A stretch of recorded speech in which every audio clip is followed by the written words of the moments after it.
500 is in the books, and your winner is Austin Dillon, the number 3 car. 20 years after Dale Sr. did it for the same number 3, we see Austin Dillon in victory lane for his grandpa's RCR racing team. Richard Childress has to be proud. It's one proud grandpa right there. Definitely gonna be happy if your grandson wins the Daytona 500, especially 20 years after your biggest star ever did the same. So pretty cool to see that. Actually, Austin Dillon was in victory lane when Dale Sr. won his. They were showing pictures of him as a little kid being pumped up. So pretty cool, full circle. And it was also cool just to see the iconic number 3 back in victory lane. So, and then right behind that, you had finishing in second, the 43 car, another iconic team from Richard Petty Racing, Bubba Wallace Jr., pushing the 3 to victory and getting a second place finish of his own.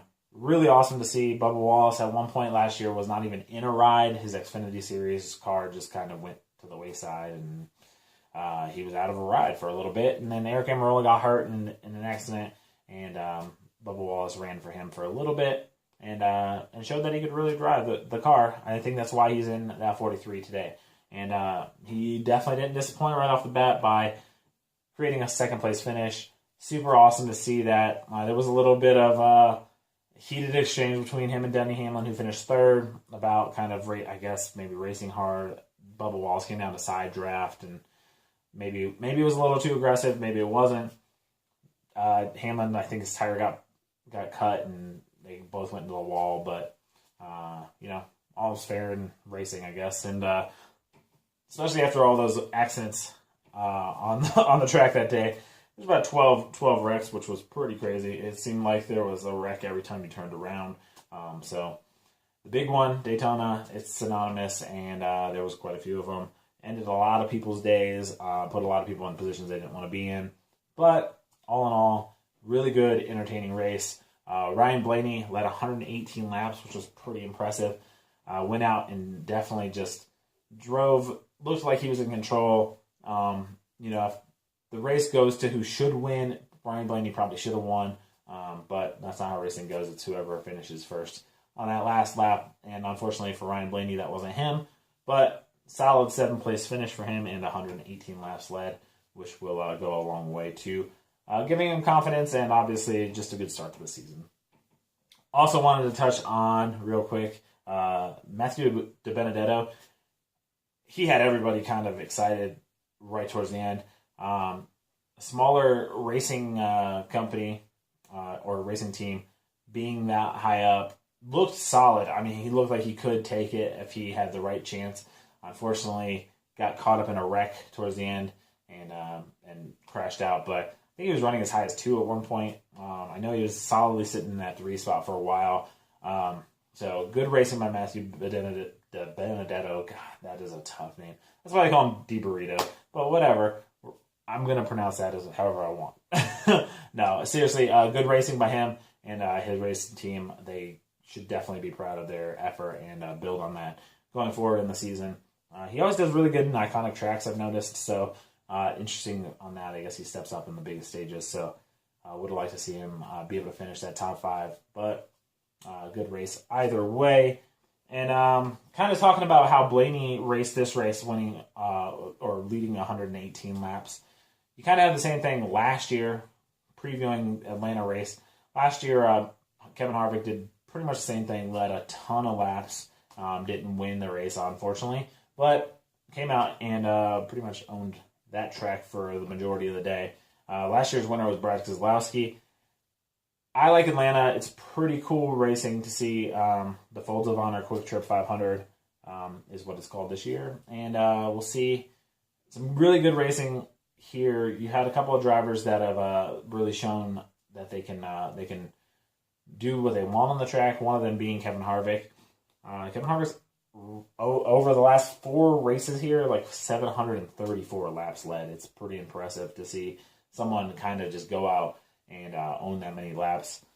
Jimmy Johnson, 146 laps, is second in laps led. So that's like solid, almost 600 difference between the two.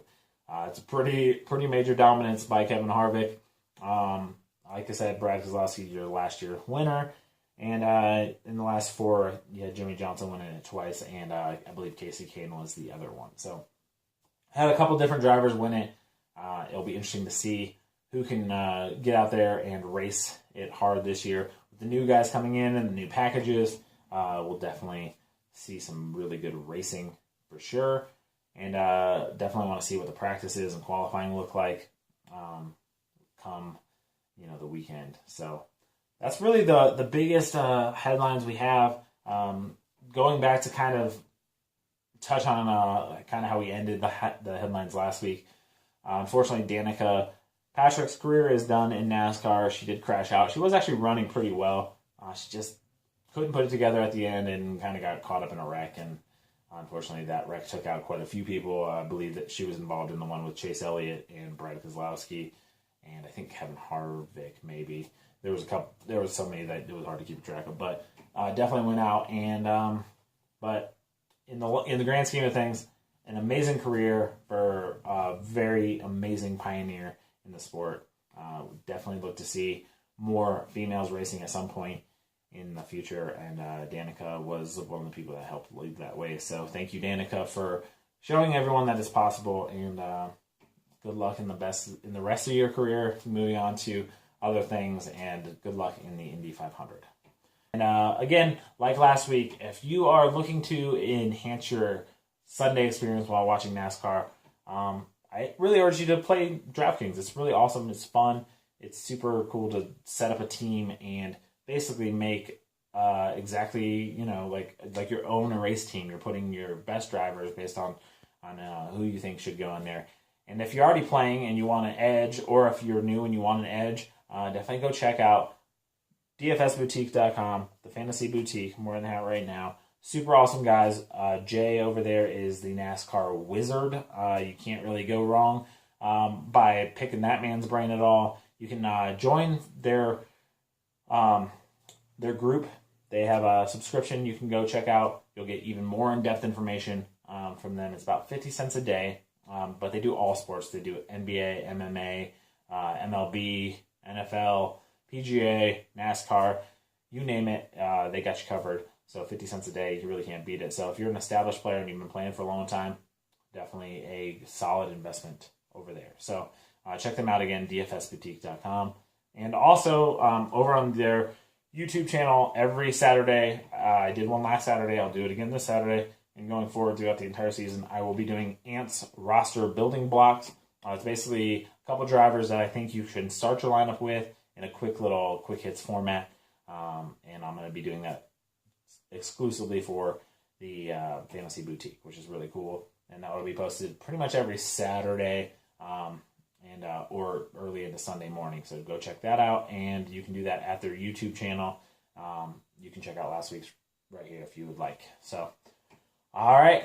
That's it for me this week, and I look forward to seeing all of you back next week and recapping Atlanta Folds of Honor Quiktrip 500 and bringing us into the next race. So, all right, guys, good luck, everybody, and let's have a happy racing week.